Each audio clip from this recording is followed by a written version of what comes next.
Jangan pernah sepatah kata pun keluar dari mulut kita ucapan yang menyakiti mujahid-mujahid di Palestina.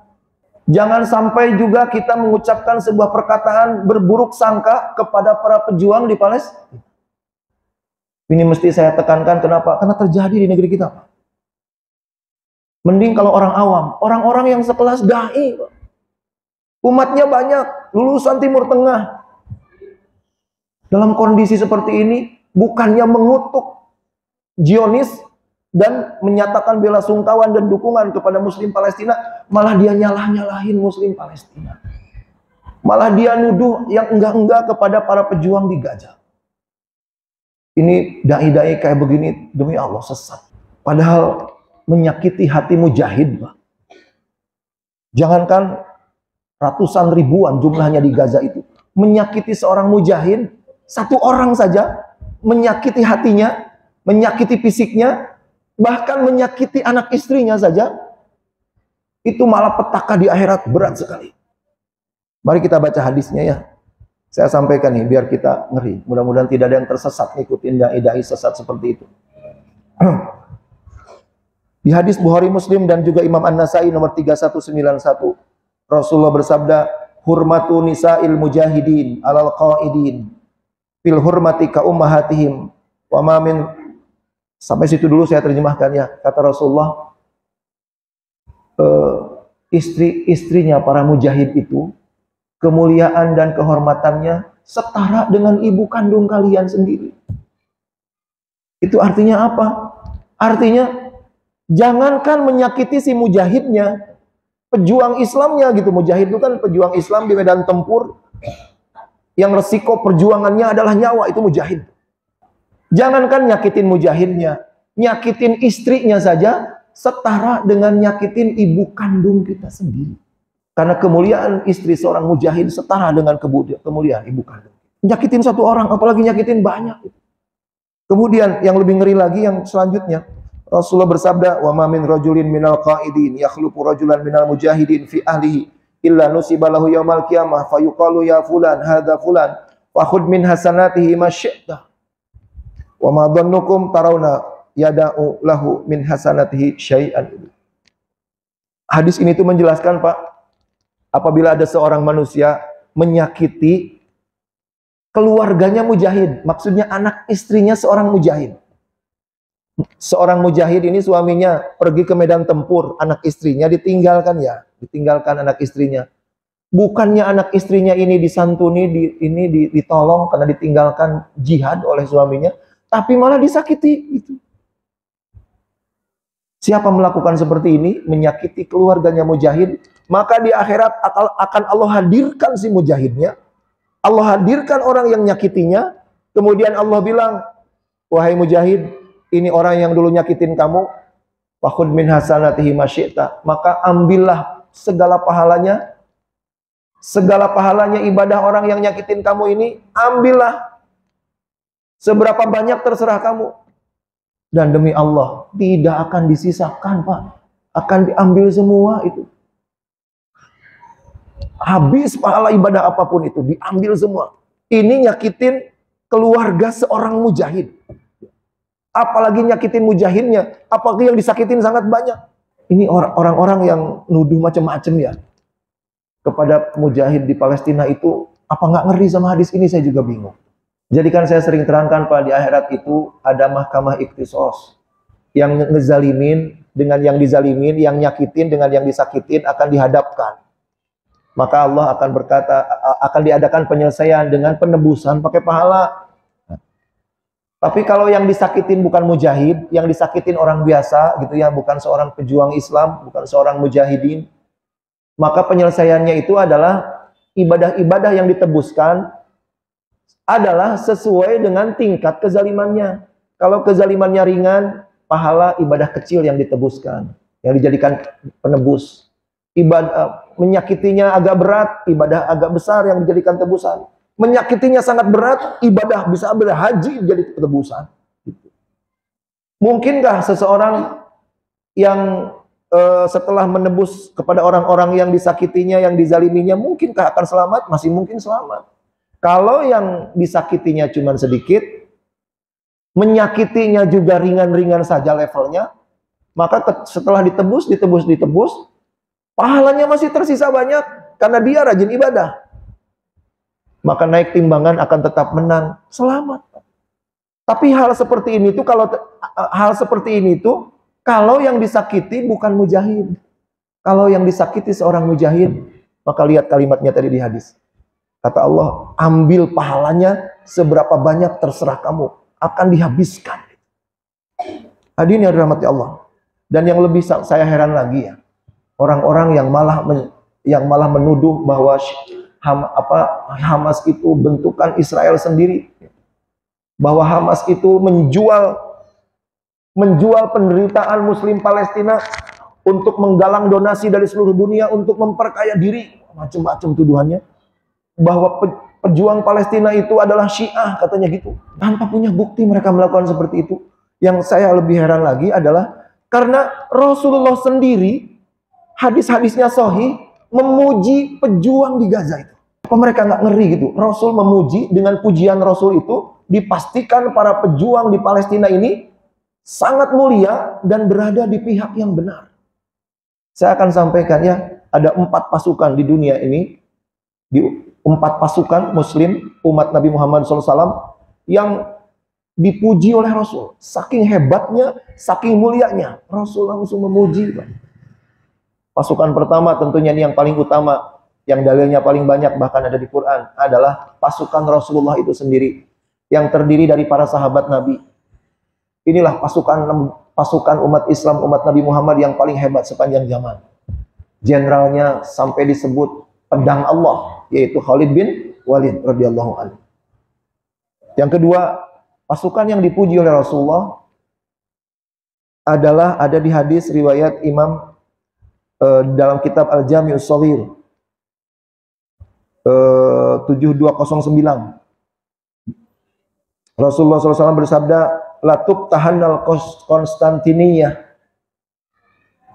Akan direbut, akan ditaklukkan Konstantinopel oleh umat Islam.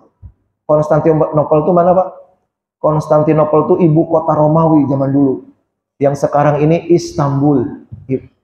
Sebuah kota di Turki yang terkenal itu. Rasulullah mengatakan Konstantinopel atau Istanbul nanti akan direbut, ditaklukkan oleh pasukan Islam. Wala ni'mal amiru amiruha, wala ni'mal jaisu dalikal jais. Semulia-mulia, sehebat-hebat pasukan adalah pasukan itu. Pasukan yang merebut Konstantinopel atau Istanbul itu. Dan semulia-mulia, sehebat-hebat panglima perang adalah panglima perang pasukan itu. Ini yang dimaksud siapa, Pak? Yang dimaksud adalah Muhammad Al-Fatih, Sultan Turki sekaligus panglima perang yang mengerahkan ribuan pasukan merebut dan mendobrak benteng Konstantinopel sampai akhirnya berada di tangan umat Islam. Inilah hadis yang paling dibanggakan oleh Muslim Turki sampai sekarang. Kalau Bapak main ke Turki, kemudian berkunjung ke Masjid Ayasofya, maka di dinding masjidnya, di dekat pintu gerbangnya, hadis ini ditulis di dinding. Inilah hadis kebanggaan Muslim Turki. Karena Rasulullah memuji salah satu pasukan Turki dan salah seorang panglima Turki. Itu yang kedua. Dua pasukan ini, pasukan di zaman Rasul, pasukan Turki Utsmani pimpinan Muhammad Al-Fatih, dua-duanya sudah lewat. Kita tidak bisa menjadi bagian dari mereka. Tapi ada 2 lagi yang masih yang belum lewat. Hadisnya pertama adalah riwayat Imam Abu Daud nomor 2483, hadis sahih. Rasulullah SAW bersabda, suatu ketika hadisnya saya potong saja ya. Rasulullah bersabda, "Saya sirul amru ila antakunu junudan mujannadah, jundun bisyam, wa jundun bil yaman, wa jundun bil Iraq," kata Rasul. Akan tiba masanya kalian itu, kata Rasulullah, terpisah menjadi 3 pasukan. 3 pasukan. Ada pasukan di Yaman, ada pasukan di Irak, ada pasukan di Syam. Maka kemudian salah seorang sahabat bertanya, "Khilli ya Rasulullah in adraktu dzalik." Ya Rasulullah, tolong pilihkan untukku dari 3 pasukan yang engkau sebut ini.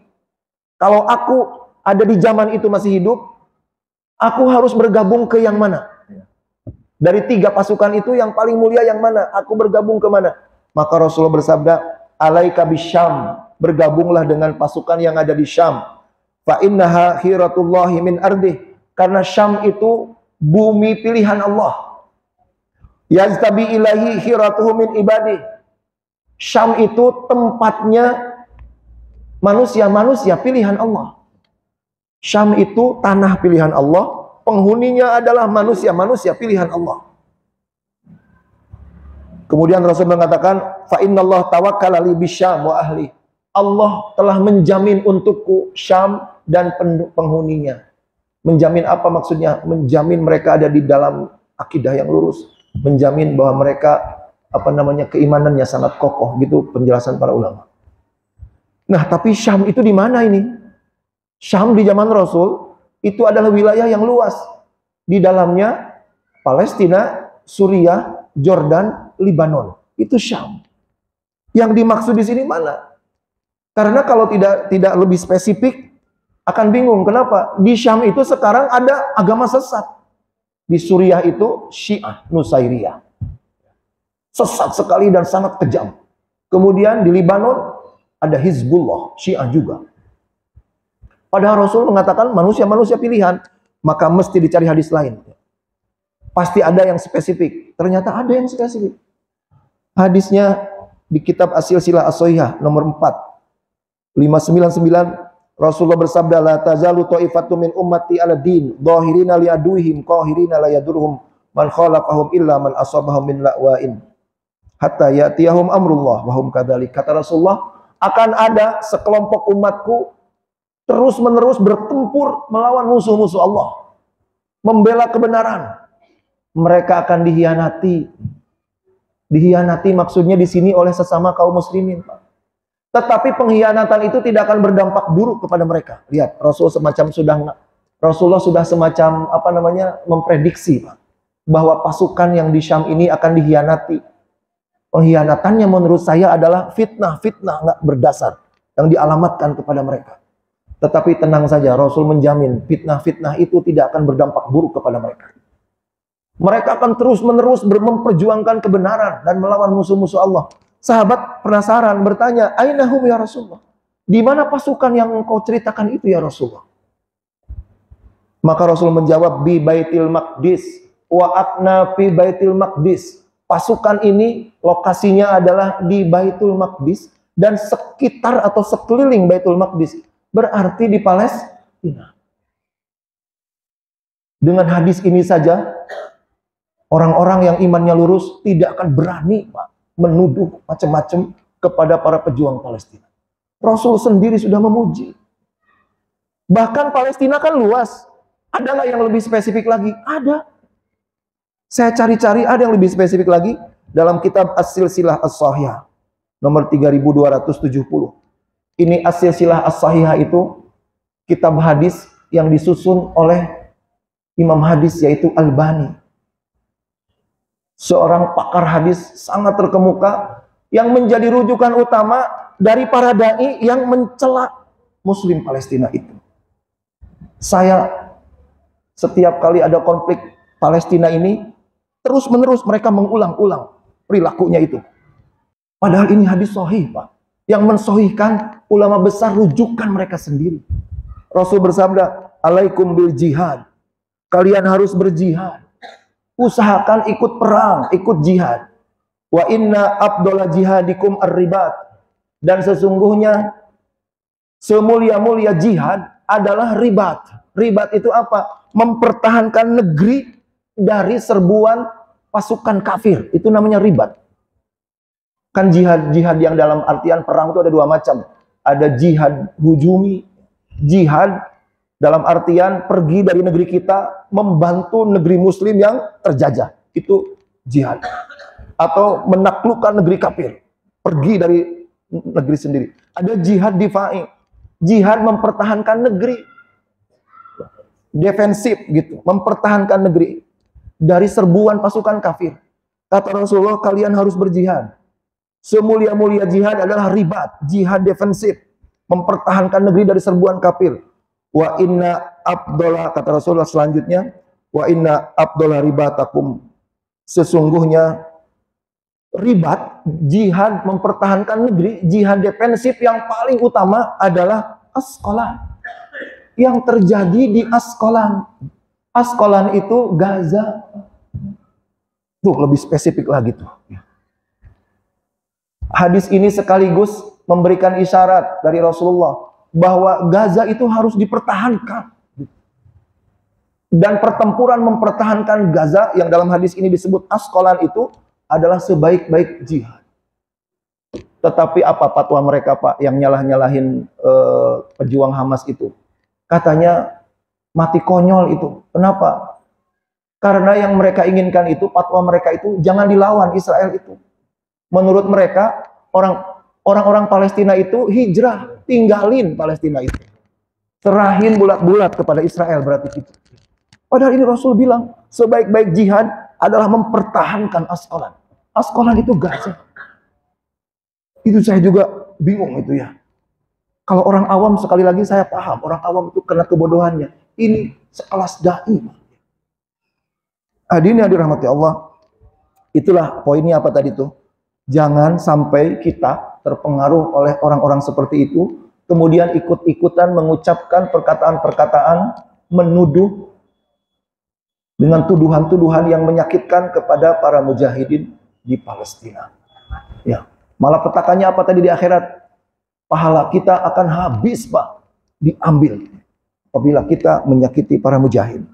Tadi jadi kesimpulannya, yang pertama saya sebutkannya, pastikan di hati kita ada kesedihan kepada atas derita Muslim Palestina dan kebencian kepada kebiadaban Yahudi. Ungkapkan secara terbuka segala sedih, bela sungkawa, benci, marah, dan protes kita itu. Yang ketiga, doakan. Doa kebaikan untuk Muslim Palestina dan doa kebinasaan untuk Zionis Israel. Kemudian, desak pemerintah di negeri masing-masing melakukan tindakan nyata menghentikan kebiadaban Zionis. Dan yang kelima, baru 5 lah, ada 10 semua. Jangan menyakiti hati mujahid Palestina dengan berburuk sangka, menuduh yang enggak-enggak kepada mereka itu.